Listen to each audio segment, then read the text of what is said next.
would now like to talk to you about another disclaimer of onerous property case pursuant to section 178 of the Insolvency Act 1986. And it's a case in the Court of Appeal which comes chronologically after Mr. Justice Neuberger's judgment in Re Mineral Resources Limited. And the case I want to talk to you about now then is, of course, Re Celtic Extraction Ltd, citation 2001, Chancery at page 475. So this is a judgment of the Court of Appeal. It's an appeal up from first instance where we have the same judge as Re Mineral Resources, namely Mr. Justice Neuberger, as he then was. So a very authoritative judge who, as you know, in Re Mineral Resources held that the Environmental Protection Act 1990, section 35, trumped the disclaimer provisions in the Insolvency Act 1986, namely section 178 of that act. So here at first instance, in relation to two companies, Celtic Extraction Ltd, which had environmental waste licence, the cost of which dealing with that was approximately £3,000, and a conjoined appeal, so it was a second company which was called Bluestones, and the cost of adhering to their environmental waste licence was approximately £300,000. So rather large sums that, of course, if they are to be borne by the company in liquidation, are in essence, or actually, borne by the unsecured creditors. So if the liquidator is able to disclaim that onerous property, if indeed it even is classified as property pursuant to section 436 of the Insolvency Act 1986, then the unsecured creditors, of course, will have more money. So it's in their interests that the liquidator should be able to expedite a disclaimer quickly so that their distributions can be made, that they get more money, and that this company isn't left hanging around dealing with some form of onerous obligation like we've seen in, for example, Mr. Justice Harmon's judgment in Re Potter's Oil 1986.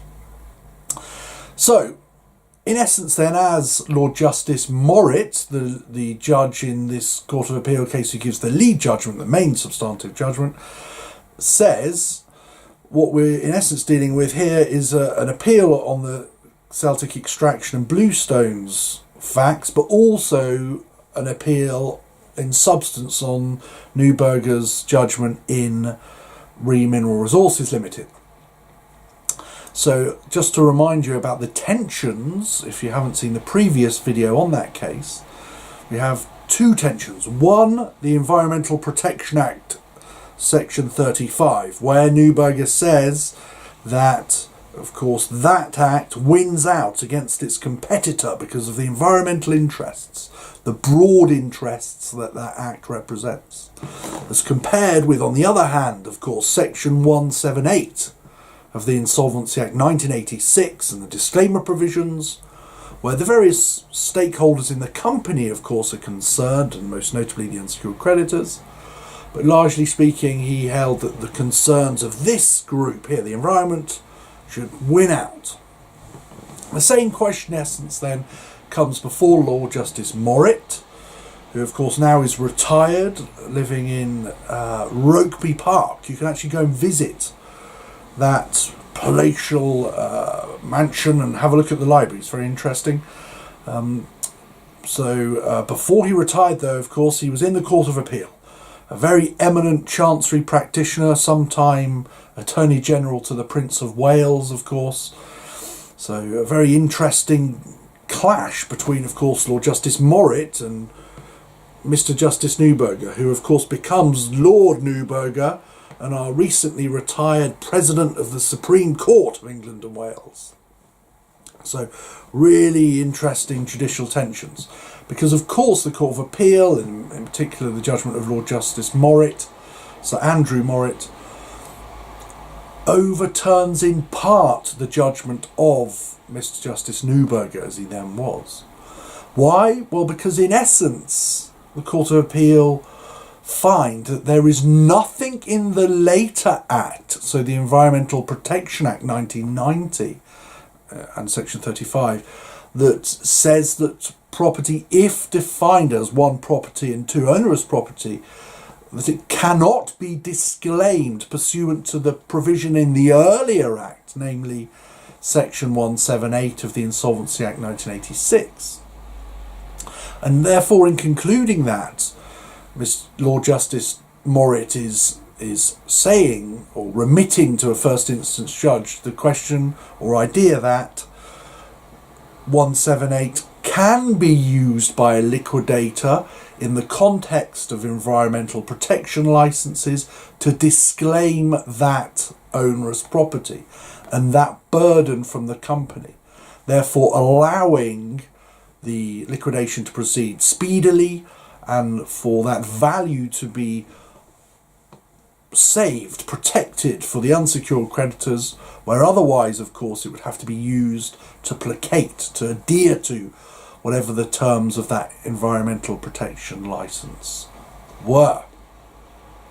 So, in summary then, when you look at Celtic Extraction 2001 and you compare it with the earlier judgment that is in Mineral Resources Limited 1999, you'll see that there's some judicial conflict between Lord Justice Morritt and Mr. Justice Neuberger, as he then was, and that the second element of conflict between the two competing statutes, the Environmental Protection Act 1990, Section 35, and the Insolvency Act 1986, the earlier statute, and particularly Section 178, gets reversed, so that 178 then comes into the ascendancy, and the environmental concerns that bothered Lord Neuberger, as he now is, of course, are slightly diminished by this judgment. So think about this very strong and powerful power that the liquidator has, disclaimer of onerous property, and use it also to think and conceptualise more broadly about what is property. Because, of course, within both Celtic Extraction and Mineral Resources, the question before both judges was, well, is this even property pursuant to Section 436? And if it is, can we then disclaim it? So more on those cases and those judgments and the various battles that were had, and think about the kind of property that you might be able to disclaim as a liquidator. Until our next video, I bid you goodbye.